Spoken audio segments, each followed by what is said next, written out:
Hello everybody and welcome back to the channel. My name is Brianna and this is For a Pause in a Book. I make bookish videos over here on my little corner of the internet, so if that's something that you're interested in, make sure that you hit that subscribe button and down below. Today I'm going to be talking to you about the books that I read in the month of June.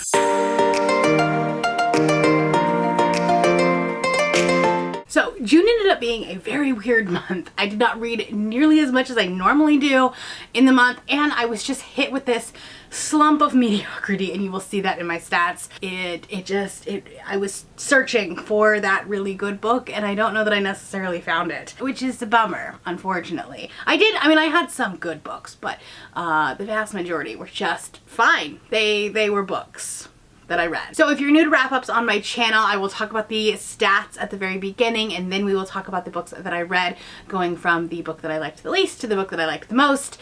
And if I talked about it in a vlog, I will also point you in the direction of more in-depth thoughts. So in June I read 13 books, which is the fewest amount of books that I have read at all, so I'm hoping that we can get back to the swing of things. I know that I was really busy in June and it was just like things were happening and I just wasn't wanting to read. I also was like in full-on prep mode for the Amazing Readathon, so like there's a lot of behind the scenes things going on that like will all be revealed in August, but like I've been working on them for months, so I just like haven't been reading as much. So 13 books, 5,130 pages. Again, the lowest number that I have read. I would really like for the sun to decide if it would like to stay out or go behind a cloud, because changing the lighting settings right now is pissing me off. Okay, I just closed one of the curtains. We'll see if that works. My average rating was only a 3.58, which is just so sad. It's so sad. I didn't have any 1 or 1.5 star reads, so like that was good,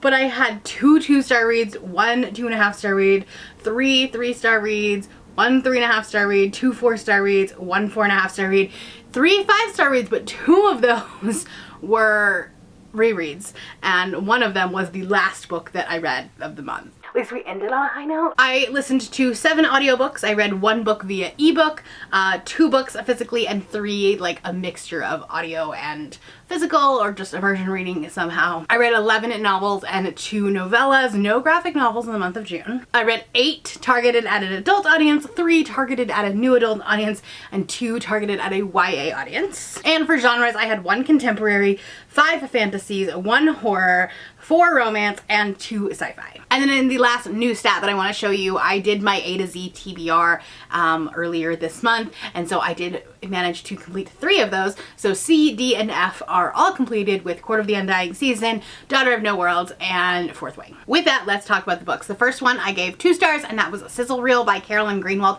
I did talk about this one quite a bit in my Scatagorathon vlog.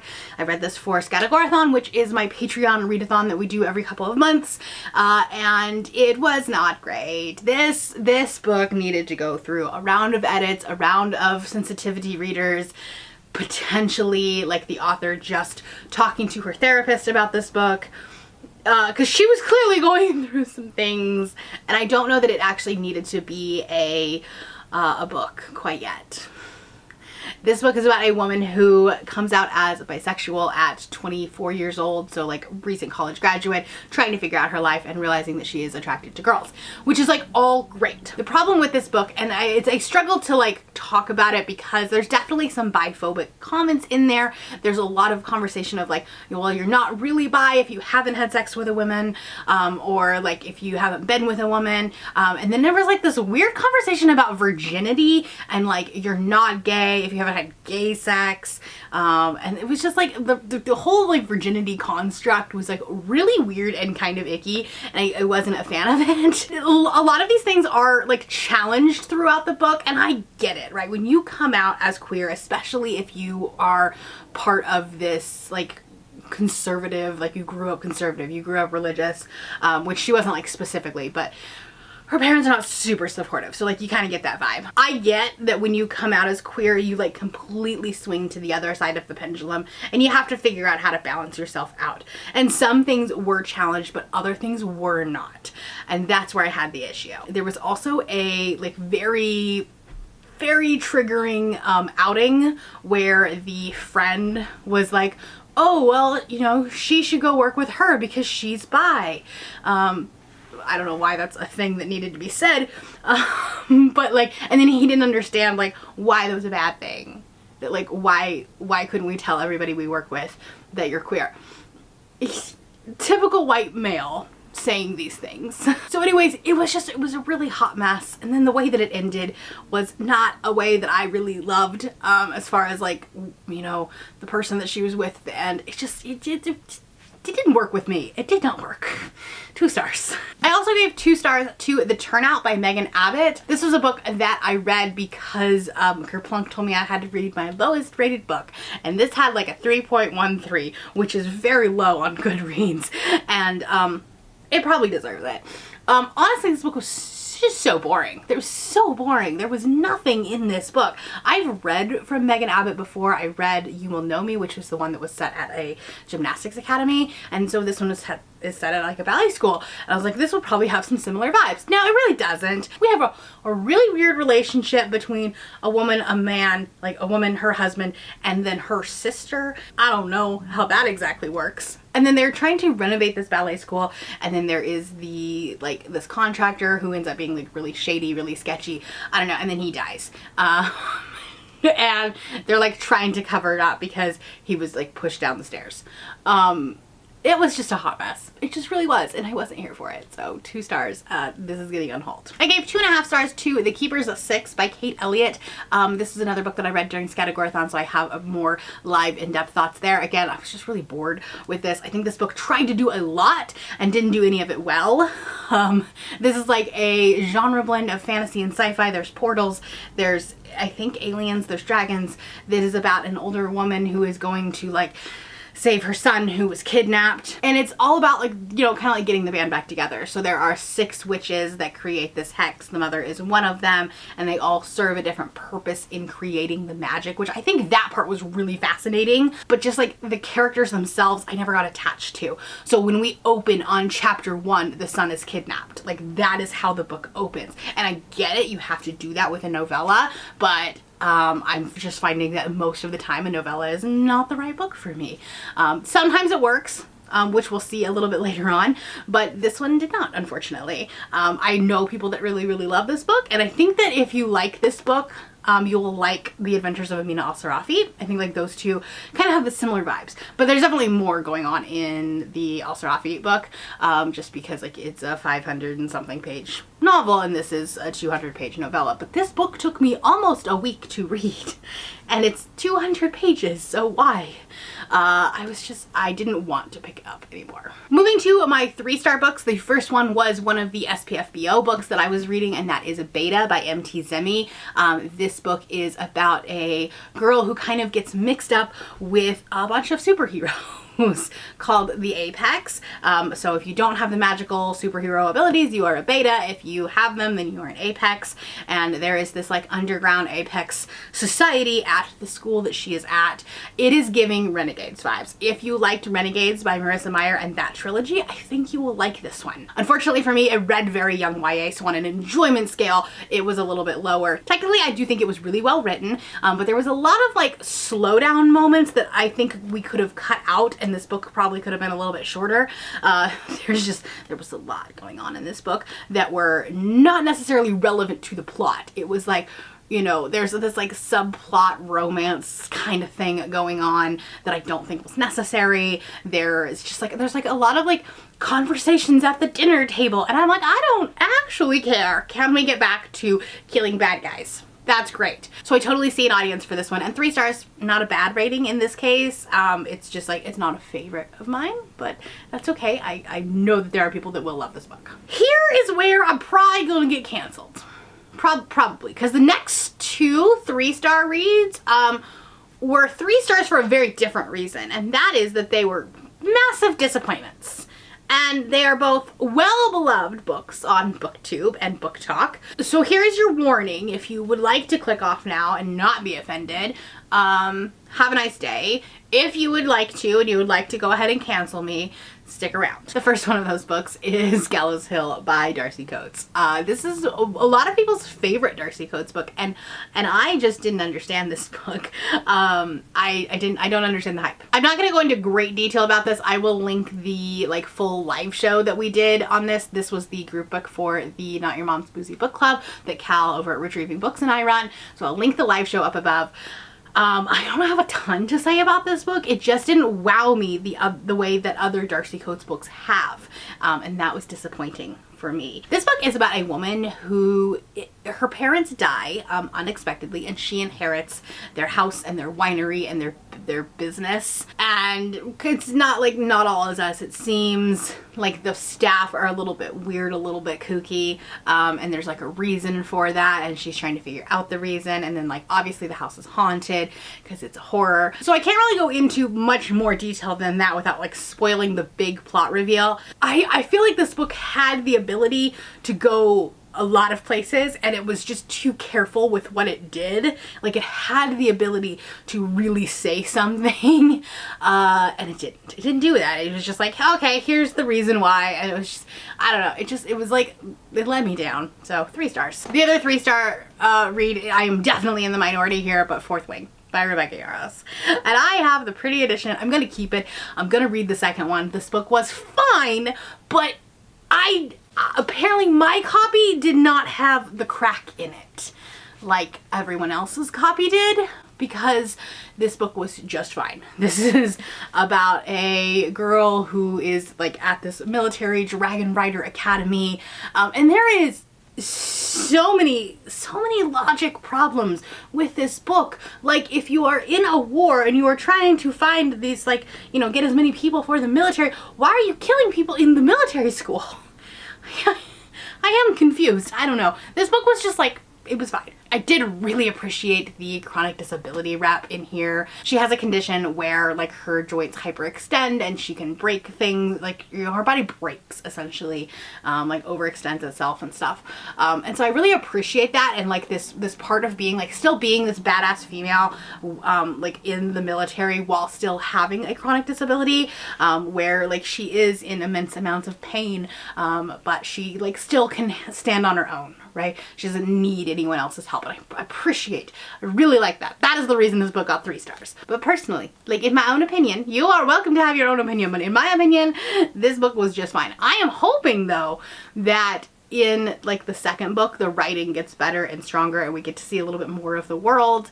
Like, I like the dragons. I really, really do. They're sassy. They have a lot of personality. But like that, I don't know. My book didn't have crack, apparently. Moving on to my 3.5-star read, and that was Court of the Undying Season by A.M. Strickland. This book we read on sprints for Not Your Mom's Boozy Book Club. The live show will be later this week sometime. We haven't set a date with the holidays. It's been difficult with people being out of town and stuff. We haven't had a chance to do a live show. But this book is about a girl whose mother was kidnapped by the vampire, and it's basically a thing in this town where the girls get kidnapped to go to this vampire school. You either become a vampire or you get eaten by the vampires, like you become their blood supply.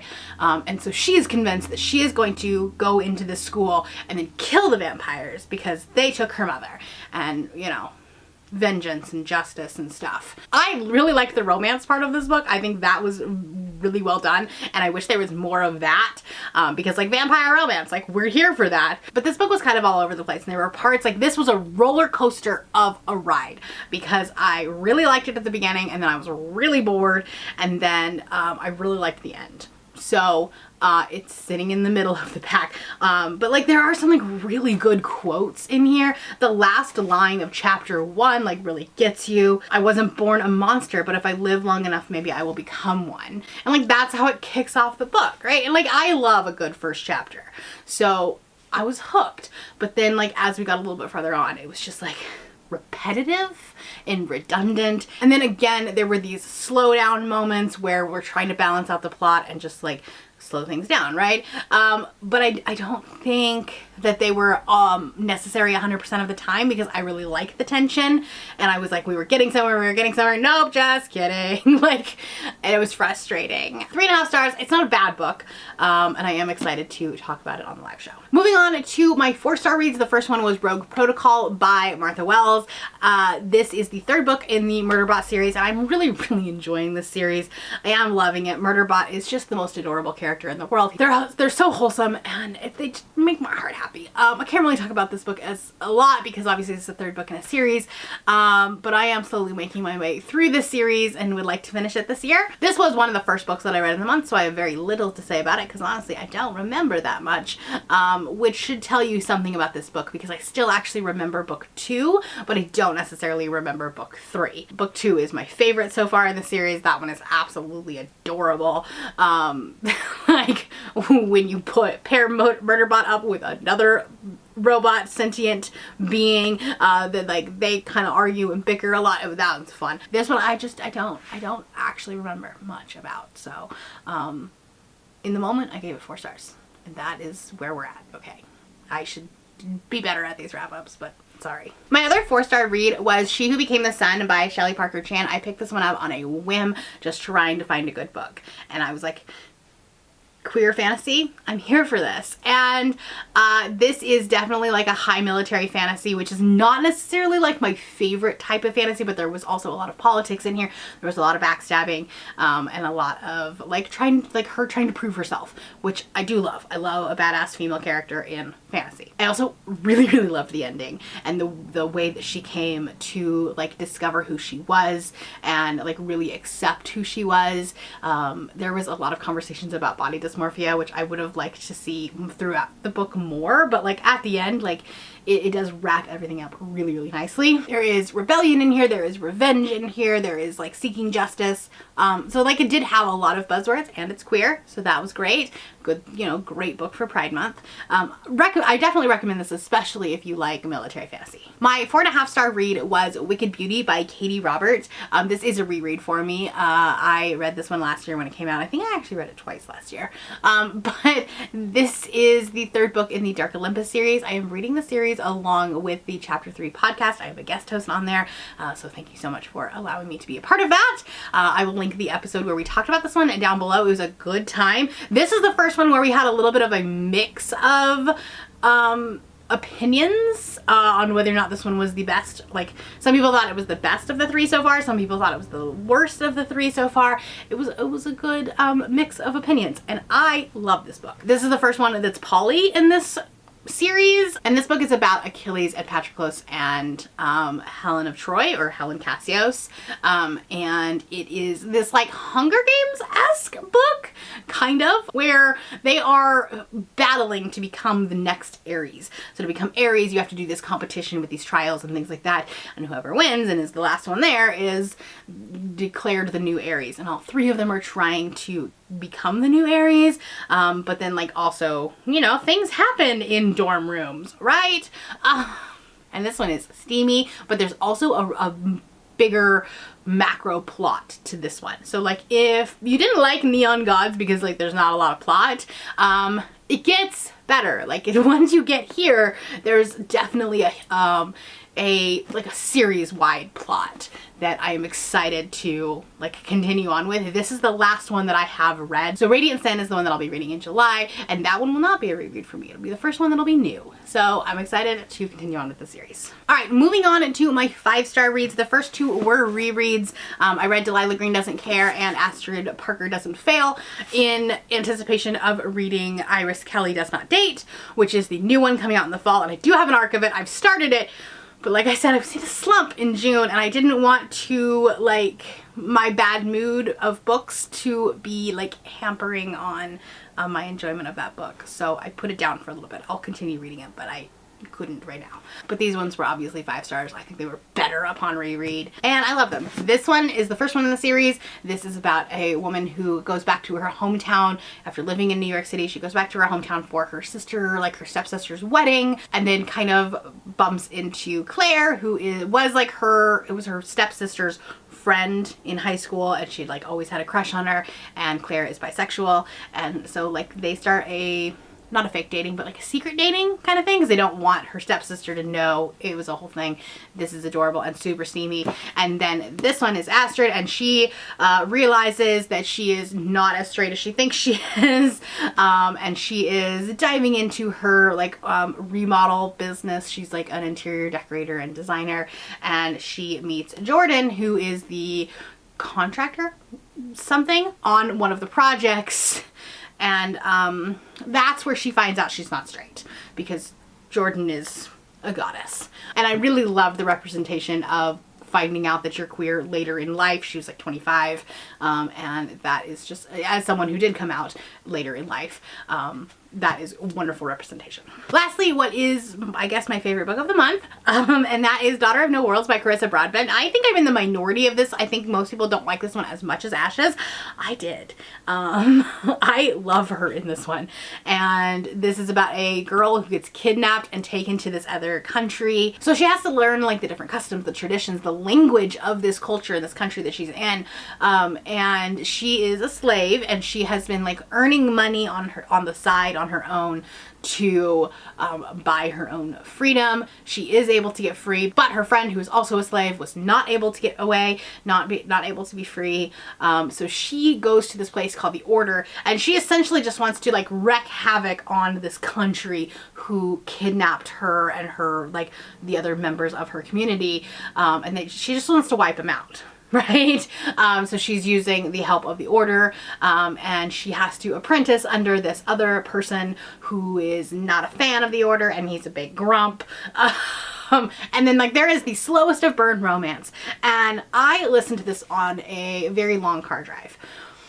And like the anticipation, like, because you're not doing anything else, you're just driving. So you're just like, and the tension is building and rising. And then you finally get to that point where you have the romantic moment, the romance, like the tension, like it just finally breaks, and it's so good. There was one scene where he was helping her like tie her corset or something like that, and she's like, she can't see what he's doing because he's behind her, and all of a sudden she feels the breath on her back, on her neck, and realizes that he is like ripping off a string like with his teeth, and so like he's breathing onto her neck, and like, what? So good. Oh my gosh. So Carissa Broadbent knows how to write. She knows how to write like slow burn angst.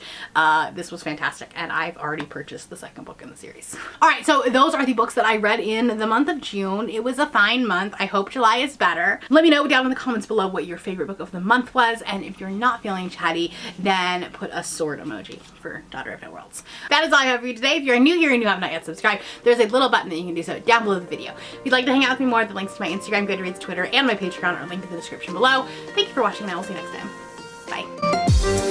Bye.